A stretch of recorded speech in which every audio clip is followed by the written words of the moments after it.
नमस्कार दोस्तों, मैं एलिना आपका स्वागत करती हूँ एलिना के किचन में। ये देखिए दोस्तों, पनीर के संग प्याज और मसाले का मिश्रण देखने में जितना अच्छा है, खाने में उतना ही स्वादिष्ट है। तो जी हाँ दोस्तों, आज मैं लेकर आई हूँ पनीर दो प्याजा की रेसिपी अपने स्टाइल में। तो चलिए मेरे किचन में और बनाते हैं पनीर दो प्याजा। एक कढ़ाई चढ़ा लेंगे। जब कढ़ाई थोड़ा गर्म हो जाए तब उसमें एक बड़ा चम्मच रिफाइंड ऑयल डालेंगे। फिर उसमें 2 बटर के टुकड़े डालेंगे। जब बटर हल्का पिघल जाए तब उसमें 1 छोटा चम्मच साबुत जीरा डालेंगे और थोड़ा सा फ्राई करेंगे। इसके बाद उसमें प्याज को बड़े टुकड़ों में काट कर डालेंगे, जैसा कि आप देख रहे हैं, और इसे थोड़ी देर फ्राई करेंगे।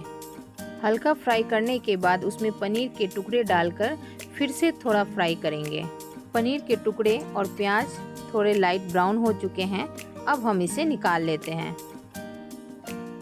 उसी कढ़ाई में कुछ साबुत मसाले डालेंगे, जैसा कि आप देख रहे हैं, और इसे एक बार चला लेंगे। उसके बाद उसमें कद्दूकस किया हुआ 1 कटोरी प्याज डालेंगे और इसे भी थोड़ी देर हम भूनेंगे। प्याज जब लाइट ब्राउन हो जाए तब उसमें अदरक, लहसुन और लाल मिर्च का पेस्ट डालेंगे और इसे भी प्याज के साथ थोड़ी देर पकाएंगे। इन सबको पकाने के बाद इसमें टमाटर की प्यूरी डालेंगे और इसे भी अच्छी तरह पका लेंगे। जब मसाले से तेल छोड़ने लगे तब उसमें स्वादानुसार नमक डालेंगे और मिक्स कर लेंगे।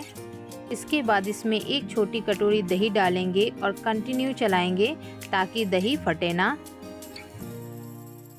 अब हम इसमें डालेंगे आधा छोटी चम्मच हल्दी, 1 छोटी चम्मच कश्मीरी लाल मिर्च, 1 छोटी चम्मच धनिया पाउडर और 1 छोटी चम्मच चिकन मसाला, और इसे अच्छे से मिक्स कर लेंगे।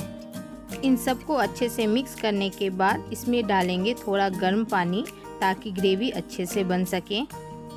पानी डालने के बाद हम इसे अच्छे से मिला लेंगे। देखिए ग्रेवी हमारा बहुत अच्छा तैयार हो चुका है। अब इसमें फ्राई पनीर और प्याज को डाल लेंगे और इसे अच्छे से मिला लेंगे। आखिर में कटे हुए धनिया के पत्ते डालकर मिक्स कर लेंगे। ये लीजिए दोस्तों, तैयार है हमारा पनीर दो प्याजा की रेसिपी। दोस्तों, आपको मेरी ये रेसिपी कैसी लगी? अगर अच्छी लगी तो लाइक और शेयर कर दें और सब्सक्राइब बटन ज़रूर दबा दें, जिससे आने वाले नई रेसिपी का नोटिफिकेशन आपको मिल सके।